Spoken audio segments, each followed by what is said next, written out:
বনি ইসরাইল সম্প্রদায়রা বলল যে একে হত্যা করতে হবে, কারণ ইনি অন্যান্য নবীরা যে মাসিহর সংবাদ দিয়ে গিয়েছেন ইনি সেই মাসিহ নয়।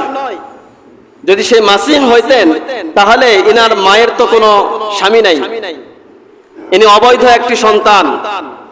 আপনারা জানেন হযরতে মারইয়াম আলাইহিস সালাম প্রাকৃতিকভাবে হযরতে ঈসা আলাইহিস সালামকে জন্ম দিয়েছেন আল্লাহ সুবহানাহু ওয়া তাআলার পক্ষ থেকে। কিন্তু আল্লাহ সুবহানাহু ওয়া তাআলা পৃথিবীতে 4 স্টাইলে মানুষ সৃষ্টি করেছেন। এক নাম্বার, বাবা মা কেউ নাই, তিনি হলেন হযরতে আদম আলাইহিস সালাম। আদমের বাবাও নাই, মাও নাই, আল্লাহ সুবহানাহু ওয়া তাআলা তাকে বাবা মা সবকিছু ছাড়াই তাকে সৃষ্টি করেছেন, এক নাম্বার স্টাইল। আর 2 নম্বরে বাবাও নাই মাও নাই, স্বামীর থেকে সৃষ্টি করেছেন, সেটি হলো হযরতে হাওয়া আলাইহিস সালাম। স্বামীর হযরতে আদম আলাইহিস সালামের ডান পাজরের হাড় থেকে বাম পাজরের হাড় থেকে তাকে সৃষ্টি করা হয়েছে। আর 3 নাম্বার হইল যে বাবা নাই কিন্তু মা আছে, সেটা হলো হযরতে ঈসা আলাইহিস সালাম। বাবা নাই মা আছে, জন্ম হয়েছে হযরতে ঈসা আলাইহিস সালাম। আর 4 নাম্বার যেটা স্টাইল সেটি হলো বাবাও আছে মাও আছে, যেমন আমরা, আমাদের বাবা আছে মা আছে। এই পৃথিবীতে আল্লাহ সুবহানাহু ওয়া তাআলা যে 4 স্টাইলে মানুষ সৃষ্টি করেছেন তার মধ্যে হযরতে ঈসা আলাইহিস সালাম এটি 1 নাম্বার। কিন্তু এইটা ইহুদিরা মানতে অস্বীকৃতি জানায়, ইহুদিরা এটাকে মেনে নিতে পারে না। এজন্য হযরতে ঈসা আলাইহিস সালামকে তারা অবৈধ সন্তান হিসেবে ঘোষণা করেছেন। অবৈধ সন্তান হিসেবে বনি ইসরাইল সম্প্রদায় ঈসা আলাইহিস সালাম চারদিকে যখন আক্রমণ করতে শুরু করলো, আল্লাহ সুবহানাহু ওয়া তাআলা তাকে উঠায় নিলেন আসমানে, আর তার মতো একজন মানুষকে ক্রুশবিদ্ধ করা হলো। এই যে যাকে হত্যা করা হলো, এই হত্যা করার কারণে যে মানুষগুলো খুশি হলো তারা হয়ে গেল খ্রিস্টান, আর যারা হত্যা করলো তারা হয়ে গেল ইহুদি। এখান থেকে 2টি ভাগ হয়ে গেল, ইহুদি আর খ্রিস্টান। এখন খ্রিস্টান যারা ছিল, এই খ্রিস্টানরা বলতে শুরু করলো যে আমাদের ঈশ্বরের পুত্র মাসিহ, তাকে ইহুদিরা হত্যা করলো, আমরা এই ইহুদিদের অস্তিত্ব রাখতে চাই না। এই যে একটা তাদের মধ্যে শত্রুতা সৃষ্টি হয়ে গেল, এই শত্রুতা বহুদিন যাবত ইহুদি আর খ্রিস্টানদের মধ্যে চলছিল। কিন্তু সম্মানিত উপস্থিতি, আপনারা জানেন আজ গাজার উপর মুসলমানদের উপরে যে ভয়ানক একটি দৃশ্য এই ইসরাইল সম্প্রদায় ঘটিয়েছে, এই ভয়ানক দৃশ্যের মধ্যে ইহুদি আর খ্রিস্টান যারা একে অপরের কি বলবো বিড়াল আর ইঁদুরের যেরকম সম্পর্ক, একে অপরকে যেরকম দেখতে পায় না, দেখা দেখি হইলেই যেরকম তারা শুরু করে দেয়, ইসরাইল আর খ্রিস্টান যারা আছে, ইহুদি আর খ্রিস্টান যারা আছে, এদের দুই জনের মধ্যে এইরকম একটা সম্পর্ক ছিল। কিন্তু আপনারা জানে আশ্চর্য হবেন, যখন গাজার মুসলমানদের উপরে যখন নির্বিচারে যখন হত্যা শুরু করলো, তখন এই ইহুদি আর খ্রিস্টান সব কিছু ভুলে গিয়ে তারা যেন এক প্লেটে খাবার খায়, আর মুসলমানদের বিরুদ্ধে ষড়যন্ত্র করে সমস্ত মুসলমানদেরকে ঐক্যবদ্ধ হয়ে ধ্বংস করে এই বাইতুল মুকাদ্দাস ফিলিস্তিনটাকে তারা জবরদখল করে নিতে চায়। এটা হলো তাদের উদ্দেশ্য, মুসলমানদেরকে ধ্বংস করে বাইতুল মুকাদ্দাসটাকে তারা জবরদখল করে নেওয়ার জন্য আজ শত্রুকে বন্ধু মনে করে এক প্ল্যাটফর্মে তারা কাজ করছে। সম্মানিত উপস্থিতি, এই ইহুদি জাতি তাদের কোন দেশের মধ্যে ঠাঁই হচ্ছিল না। প্রায় 5 থেকে 6টা দেশ ইহুদিদেরকে দেশান্তর করেছিল। ইতালি সর্বপ্রথম ইহুদিদেরকে রাষ্ট্রের পক্ষ থেকে দেশান্তর করে দিয়েছে যে তোমরা রোমান ক্যাথলিক চার্চের তোমরা শত্রু, তোমরা খ্রিস্টানদের শত্রু, তোমরা ঈশ্বরের পুত্রকে হত্যা করেছ, এই রাষ্ট্রের মধ্যে থাকার তোমাদের কোনো অধিকার নাই। ইংল্যান্ড, ব্রিটেন করে নাই, ইংল্যান্ড, জার্মানি, রাশিয়া, ইতালি সহ কয়েকটা দেশ এই ইহুদিদেরকে দেশান্তর করেছিল। ইহুদিরা যখন কোন রাষ্ট্রে ঠাঁই পাচ্ছিল না, সেই সময় ইউরোপ সরকার তাদেরকে বলেছিল আমাদের কিছু পরিত্যাজ্য সম্পত্তি আছে, যেই জায়গাতে যে ভূমির মধ্যে কোনো আবাদ হয় না, মানুষের কোনো বসবাস নাই, তোমরা সেই জায়গায় কিছুদিন থাকতে পারো। ইউরোপীয় সরকার তাদেরকে বলে দিল তোমাদের উপরে একটা আইন জারি করতেছি, সেই আইনটা হলো এই দেশের কোনো সরকারি চাকরি তোমরা করতে পারবা না, একটা কাজ তোমরা করতে পারবা, সেটা হলো ব্যবসা। ব্যবসা করে তোমাদের জীবিকা নির্বাহ করতে পারো, কোন প্রকার সরকারি প্রজেক্টের মধ্যে তোমরা ঢুকতে পারবে না। এই ইহুদি আর খ্রিস্টানদের মধ্যে এতই শত্রুতা ছিল, মাঝে মধ্যেই খ্রিস্টানরা ইহুদিদেরকে হত্যা করত। তার এক নম্বরে কারণ, ইউরোপ সরকার যখন তাদেরকে বলল তোমরা ব্যবসা শুরু করো, ব্যবসা করে খাও, সর্বপ্রথম তারা ব্যবসা করতে করতে সমাজের মধ্যে সুদ চালু করে দিয়েছিল। এই সুদ চালু করে দেওয়ার কারণে ইউরোপ বিশ্বের মধ্যে একটি বিশৃঙ্খলা সৃষ্টি হয়ে গেল। এই জন্য ইউরোপ সরকার, এই জন্য খ্রিস্টানরা মিলে এই ইহুদিদেরকে তাদের উপরে একটা হত্যাযজ্ঞ সেই সময় চালিয়েছিল।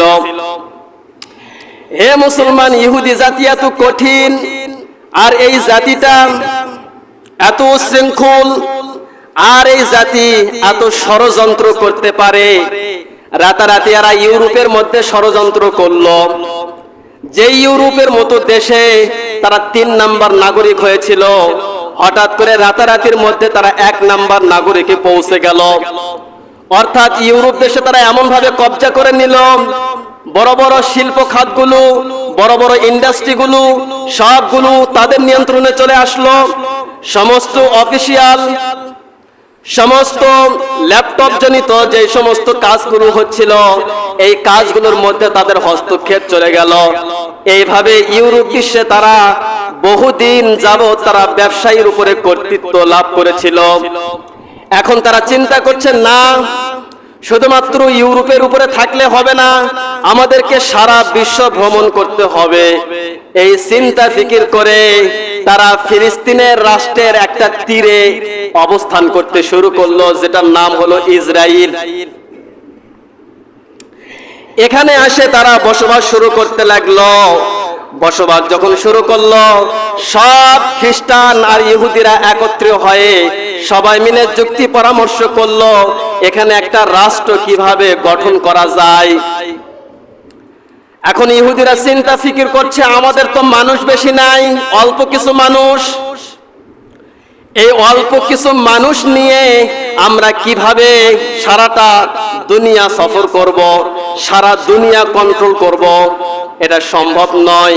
তখন ইহুদিরা তালমুদ নামক যে কিতাব, ইহুদি আলেম, ভ্রান্ত আলেম, নাসারা আলেম, মুনাফিক মার্কাজে আলেমগুলো ছিল, মিথ্যা বিভ্রান্তিকর ইহুদিদের মধ্যে যে আলেমগুলো ছিল, এই আলেমগুলো একটি কিতাব লিখেছিল, তার নাম হলো তালমুদ। এই তালমুদ নামক গ্রন্থটা তারা খুলে ফেলল। প্রথমেই দেখে তালমুদের শুরুতে একটা শব্দ লেখা আছে, তার নাম হলো গুয়েন। এই গুয়েন শব্দের অর্থ হইল পৃথিবীতে মানুষ 2 প্রকার, একটা হলো ইহুদি আর একটা হলো অ-ইহুদি। গুয়েন শব্দের অর্থ সেখানে বিশ্লেষণ করেছেন, এই পৃথিবীতে যারা ইহুদি আছে তারাই একমাত্র সঠিক ধর্মের উপরে আছে, আর অ-ইহুদি যারা আছে, অর্থাৎ ইহুদি বাদ দিয়ে পৃথিবীতে যত মানুষই আছে, ইহুদিদের ওই তালমুদ নামক গ্রন্থের ভাষা অনুযায়ী সব মানুষগুলো তাদের চোখে কুকুর, সব মানুষগুলো তাদের গোলাম, সব মানুষ তাদের চাকর। এইটা তারা ভাবতে শুরু করলো। এটা হলো গুয়েন শব্দের অর্থ। এই গুয়েন শব্দের অর্থ তারা বিশ্লেষণ করতে গিয়ে লিখেছেন, ইহুদি জাতি বাদ দিয়ে পৃথিবীতে যদি অন্য কোনো মানুষ থেকে থাকে, তাহলে সেই মানুষের সম্পদগুলো জবরদখল করে নেওয়া তাদের ধর্মে জায়েজ, বরঞ্চ কেউ যদি এই কাজ করতে পারে তাদের সওয়াব হবে। এরপরে ইহুদি বাদ দিয়ে যে মানুষগুলো আছে, সেই মানুষগুলোর উপরে নির্যাতন, নিপীড়ন, বেশি অঙ্কের সুদ ওসর করা, আদায় করা সহ যত রকমের তাদের উপরে নির্যাতন আছে, যে ব্যক্তি যত বেশি নির্যাতন করতে পারবে ইহুদি ধর্মের মধ্যে তার সওয়াব তত বেশি হবে। এবারে একটু আপনি তাকায় দেখেন, আল্লাহ সুবহানাহু তাআলা যে কোরআন নাযিল করেছেন, এই কোরআনের মধ্যে আল্লাহ তাআলা বলছেন সুরার আয়াত, ওয়ালা তাকুলু আমওয়ালাকুম বাইনাকুম বিল বাতিনি ওয়া তুদনু বিহা ইলাল হুকামি লিতাকুলু ফারিকাম মিন আমওয়ালিন নাসি বিল ইসমি ওয়া আনতুম তা'লামুন। আল্লাহ সুবহানাহু তাআলা পৃথিবীর মানুষগুলোকে ডাক দিয়ে বলছে, হে পৃথিবীর মানুষ, তোমরা জানো অন্যের সম্পদ অন্যায়ভাবে খেও না। এখানে আল্লাহ তাআলা নিষেধ করলেন মানুষের সম্পদ অন্যায়ভাবে খেও না। আর ইহুদিদের ধর্মের মধ্যে লেখা আছে, তোমরা যদি অন্যের সম্পদ দখল করতে পারো তাহলে তোমাদের সওয়াব হবে। তাহলে আল্লাহর আয়াতের সংঘর্ষ তারা করেছে, অর্থাৎ আল্লাহর এই আয়াতকে ইহুদিরা অস্বীকার করলো। আল্লাহ সুবহানাহু তাআলা বলেন, ওয়াল্লাযীনা কাযযাবু ওয়াল্লাযীনা কাফারু ওয়া কাযযাবু বিআয়াতিনা উলাইকা আসহাবুল জাহিম। সূরা মাইদার মধ্যে আল্লাহ সুবহানাহু তাআলা বলছেন, এই পৃথিবীর মধ্যে কোনো একজন মানুষ যদি আমার আয়াতকে অস্বীকার করে, অর্থাৎ আমি যে কথাগুলো বলেছি এই কথাগুলো থেকে কেউ যদি মুখ ফিরিয়ে নেয়, আল্লাহ সুবহানাহু তাআলা বলছেন ওরা হলো কাফের, আর ওদের আবাসস্থল স্থান হইল জাহান্নামের আগুনের মধ্যে। ওয়ামাল্লাম ইয়াহকুম বিমা আনজালাল্লাহু ফাউলাইকা হুমুল কাফিরুন। আল্লাহ সুবহানাহু তাআলার একটি শব্দকে যারা অস্বীকার করবে ওই ব্যক্তি কাফের, আর ওই ব্যক্তির আবাসস্থল স্থান জায়গা হবে ওই আগুনের মধ্যে। এই জন্য স্পষ্ট ভাষা, এই পৃথিবীতে ইহুদি খ্রিস্টান নামক যে ধর্মগুলো আছে আর এই ধর্মের অনুসারী যারা আছে, এই ধর্মকে যারা সাপোর্ট করে সব জাহান্নামের মধ্যে চলে যাবে। ইহুদি খ্রিস্টান সবচাইতে মারাত্মক ষড়যন্ত্রকারী মুসলমানদের বিরুদ্ধে। হযরত আদম আলাইহিস সালাম, হযরত নূহ আলাইহিস সালাম থেকে শুরু করে আজ পর্যন্ত এই ইহুদিরা পৃথিবীতে বিরাজমান করছে। এই ইহুদের ষড়যন্ত্রের জাল থেকে আজ বিশ্ব নিরাপদ নয়, সারা বিশ্ব তাদের জালের মধ্যে আটকে গিয়েছে। হে মুসলমান, তাদের কিতাবের মধ্যে 2 নম্বরে যে বিষয়টি লেখা আছে, ইলিয়া শব্দ দেওয়া আছে তাদের কিতাবের মধ্যে। ইলিয়া শব্দের অর্থ হইল সারা পৃথিবী ভ্রমণ করা, সারা পৃথিবী কন্ট্রোল করা। এখন কথা হইল, তারা অল্প কিছু মানুষ কিন্তু সারা দুনিয়া সফর করবে কিভাবে? অল্প সংখ্যক কিছু মানুষ কোথায় ফিলিস্তিনের এক তীরের মধ্যে তারা বাস করে, এই অল্প মানুষগুলো পৃথিবীকে কন্ট্রোল করবে কিভাবে? এটাকে নিয়ে তারা রিসার্চ করতে শুরু করলো। এই রিসার্চ গবেষণা করতে করতে তারা 3টি জিনিস বের করলো। 1 নম্বরে যেটি বের করলো সেটি বিভিন্ন ধর্মের মধ্যে ইহুদি আর খ্রিস্টানদের কিছু মানুষ ঢুকিয়ে দিতে হবে। আপনারা কিন্তু লক্ষ্য করেছেন বাংলাদেশে অনেক জায়গায় কিন্তু আমরা শুনতে পেয়েছিলাম যে অমুক জায়গায় মসজিদের ইমাম ইহুদি ধরা পড়েছে। তাহলে আপনি লক্ষ্য করেন তো কোন চাল তারা চালিয়েছে আর কত বড় ষড়যন্ত্র তারা করিয়েছিল। মুসলমানদের মধ্যে শুধু ঢুকায়নি, বরং মুসলমানদের মসজিদের ইমাম পর্যন্ত তারা বানিয়েছে। তাহলে কত শিক্ষ ষড়যন্ত্র এটা।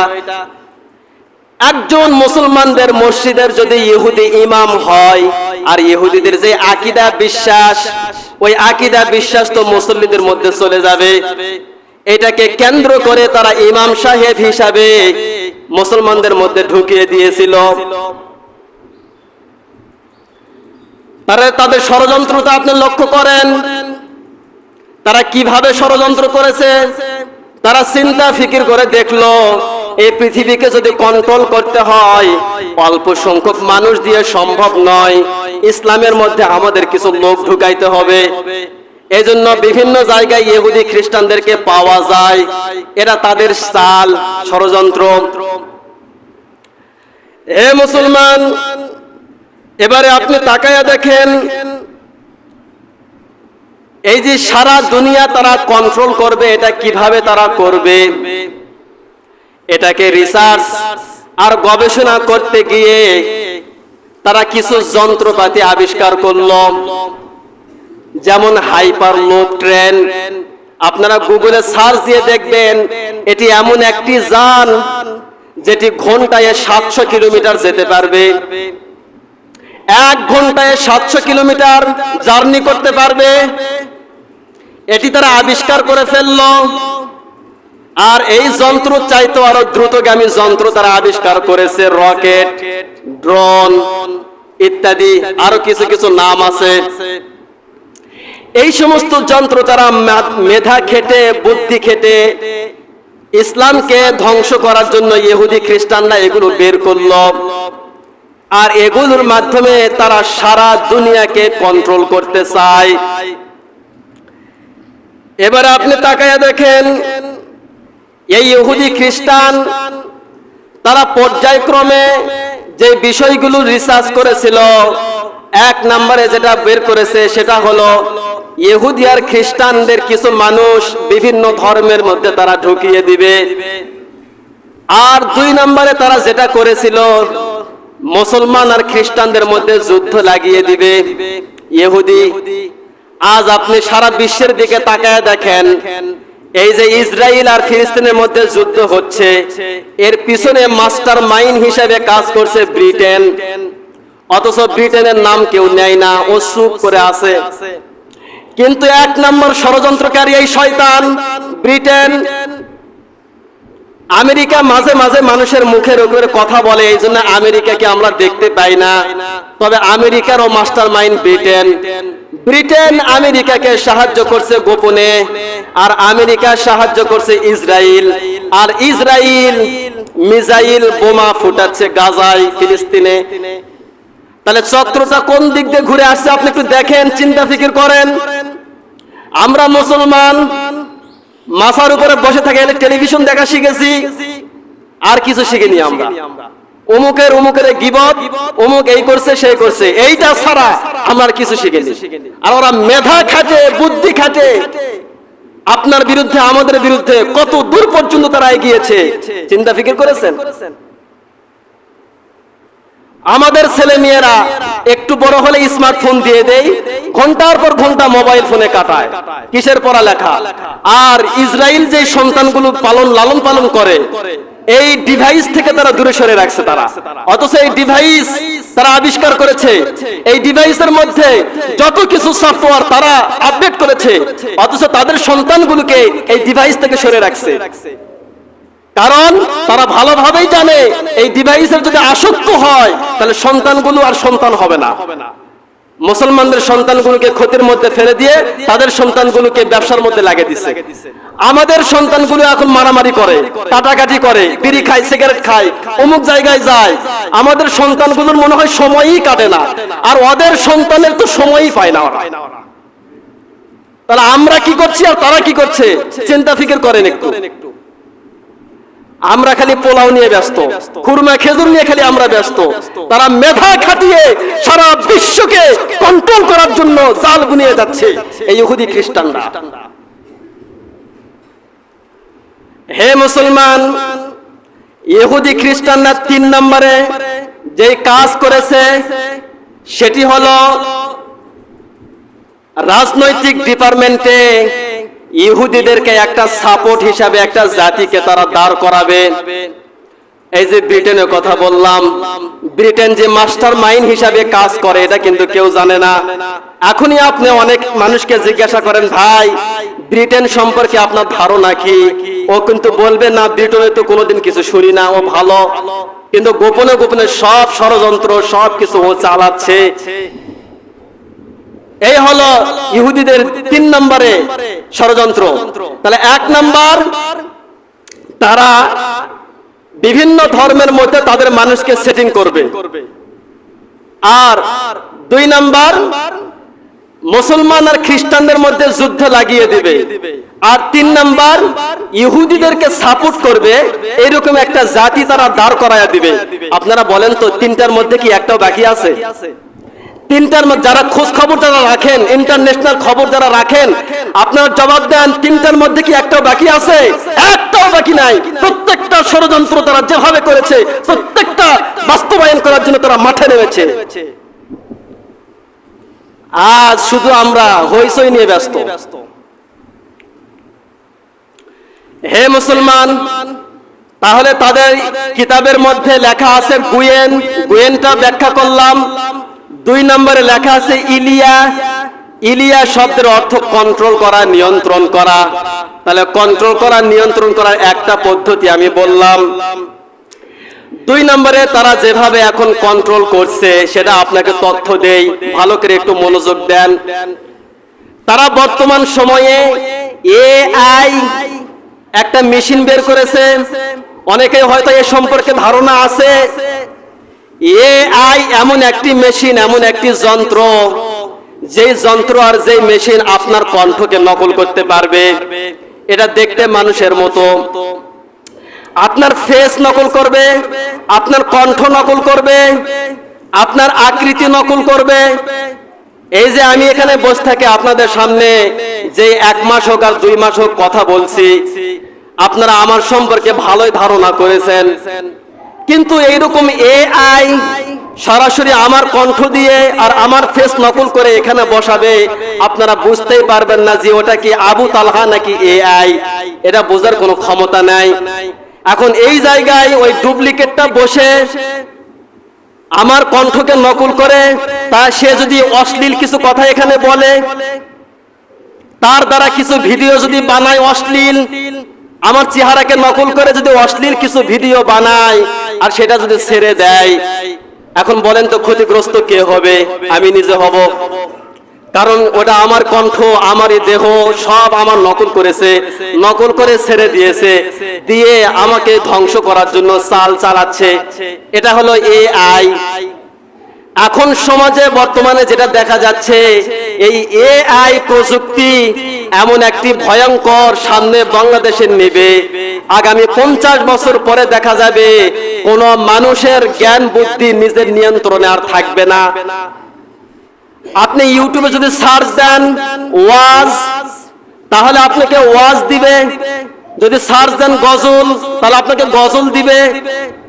আপনি সার্চ দিলেন একটা গজল, কিন্তু ও আপনাকে একটা দিবে না, পর্যায়ক্রমে আপনাকে দিতেই থাকবে। তাহলে এই যে official Google, YouTube, Facebook, Chrome browser, এই যে অফিসিয়াল, এই অফিসিয়ালের মধ্যে এআই সেটিং করা আছে। আপনার চিন্তাধারা কিন্তু সে কবজা করে নিয়েছে যে আপনি কোন মাইন্ডের মানুষ, ইসলামিক না অ-ইসলামিক মাইন্ডের মানুষ। এটাকে কবজা করে নিয়ে আপনার চিন্তা ফিকিরকে সে অনুভব করতে শুরু করেছে। হে মুসলমান, ভালো করে তথ্যটা শুনে নেন। আগামী 50 বছর পরে মানুষের নিয়ন্ত্রণ আর মানুষের কাছে থাকবে না। এই নিয়ন্ত্রণগুলো ওই এআই এর কাছে যাবে। অনেক দেশের মধ্যে এখন গাড়ি আছে যে গাড়িগুলো ড্রাইভার লাগে না, ওই এআই চালায়। অত্যাধুনিক সেন্সর আর ক্যামেরা সেটিং করা আছে। আর এআই আগামী কিছুদিনের মধ্যে এরা অফিস আদালতকে কন্ট্রোল করবে। একজন মানুষ যতটা কাজ করতে পারবে তার চেয়ে 1000 গুণের বেশি কাজ করতে পারবে এআই। কারণ এআই এর মধ্যে অসংখ্য ডাটা সেটিং করা আছে, হাজারো প্রকার সেখানে তথ্য দেওয়া আছে। আপনি তার সাথে কথা বলবেন, কি প্রশ্ন করবেন সেটা আপনাকে অ্যানসার দিবে। এমন একটা যন্ত্র আবিষ্কার করেছে, তার নাম হলো এআই। এবারে আপনি একটু চিন্তা ফিকির করেন, ওই এআই কে ইহুদি যদি নির্দেশ করে মুসলমানকে মারো, আপনার দাদারও ক্ষমতা নাই এআই এর সাথে পারবে, কারণ ওটা একটা মেশিন। এখন কিন্তু বর্তমান মানুষের চাইতে মেশিনের শক্তি বেশি। এই যে ভিকু, এই ভিকু, একটা ভিকু কতগুলা মানুষের কাজ করতে পারে? আচ্ছা, একটা ভিকু এই যে কাজ করছে, এই মেশিন যদি আবিষ্কার না হইতো তাহলে কিন্তু ভিকুর বদলে অনেক মানুষ সেখানে কাজ করার সুযোগ পেত। কিন্তু আজকে ওই মেশিন আসার কারণে মানুষগুলো কাজ থেকে মাহরুম হয়ে গেছে। অনেক মানুষ যারা খেটে খায় তারা আর কাজ খুঁজে পাচ্ছে না। এইভাবে একটার পর একটা মেশিন আপডেট হচ্ছে, শেষ পর্যন্ত এআই মেশিন আপডেট করছে। এই এআই অনেক মানুষের চাকরি খেয়ে নেবে, কারণ এআই এত নিখুঁত ভাবে কাজ করতে পারে যেই কাজ মানুষের দ্বারাও সম্ভব নয়।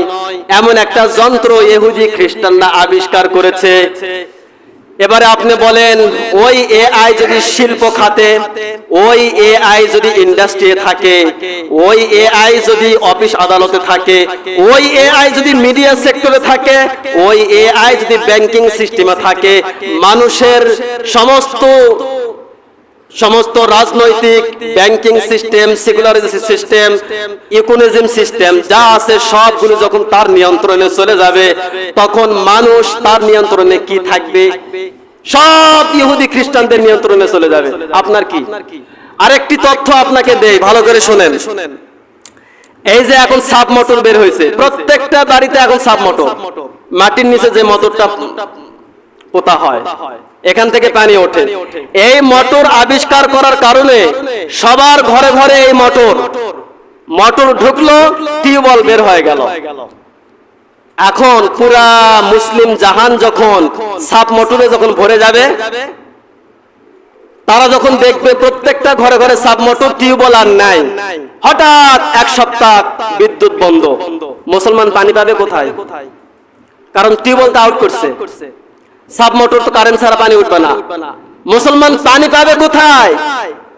আজকে গাজার মধ্যে আপনি তাকায়া দেখেন, এটা নতুন কথা আমি বলি নাই।